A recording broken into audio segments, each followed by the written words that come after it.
आपल्याबरोबर प्रसाद घारे आहेत. वेगवेगळ्या वर्तमानपत्रामध्ये त्यांनी काम केलेलं आहे. सध्या ते पूर्णतः फ्रीलान्सर म्हणून काम करतात. वेगवेगळ्या बँकेच्या कमिटीवरती ते काम करत असतात. व्यापारी मित्राचं अगदी सुरुवातीपासून ते संबंधी आहेत. व्यापारी मित्राचं कसं काम चालतं, भाऊसाहेबांचं काय पद्धतीने काम करण्याचं होतं, ते सगळं माहिती आहे त्यांना. तर त्यांना याबद्दल एक 5 मिनिटं बोलायची मी विनंती करतो.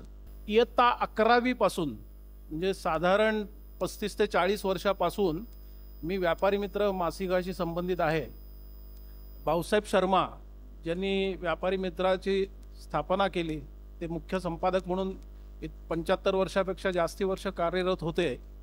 अशांबरोबर काम करायला मला संधी मिळाली. त्यांच्याकडनं खूप गोष्टी शिकायला मिळाल्या. अशा व्यापारी मित्राचा माझा ऋणानुबंध इतक्या वर्षाचा आहे. रॅपर्स आपल्याकडे जे येतं, मासिक येतं, त्याच्यावर पहिल्यांदा नावं हाताने लिहिली जायची. ती नावं हाताने लिहिण्यापासून आम्ही सुरुवात केली आणि आज व्यापारी मित्रात मी दर महिन्याला काही ना काहीतरी लेख लिहित असतो. हे सगळं भाऊसाहेबांमुळे आणि पी.जी. शर्मा या दोघांमुळे शक्य झालं.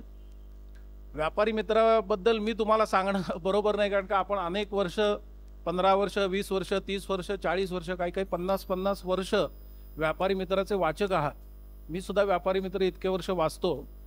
पण जेव्हा जेव्हा मी गावांमध्ये जातो तेव्हा लक्षात येतं की व्यापारी मित्रावर प्रेम करणारे असंख्य लोक आहेत आणि ते बघितल्यावर फार बरं वाटतं. अनेकांकडे तर व्यापारी मित्राचे असे सर्व मासिकं 12-12 महिन्याची साठवलेली मला बघितली.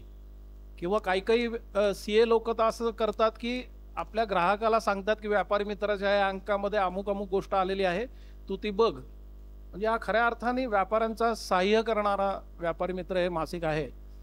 याचा मला फार अभिमान वाटतो की ज्या मासिकामध्ये आपण इतके वर्ष काम करतोय आणि त्यांनी आम्हाला खूप भरभरून दिलेलं आहे. पत्रकारितेत असताना पण मला उपयोग झाला. व्यापारी मित्राची 25 वर्ष, व्यापारी मित्राची 50 वर्ष ही पण मी जवळून बघितलेली आहेत. आता 75 वर्षामध्ये व्यापारी मित्र पदार्पण करून आता 1-2 महिन्यामध्ये पूर्ण होतील. तर आपण सगळेजण या ज्ञानसत्रासाठी आलात याबद्दल पुन्हा एकदा आपल्या सगळ्यांचं स्वागत करतो आणि थांबतो. धन्यवाद.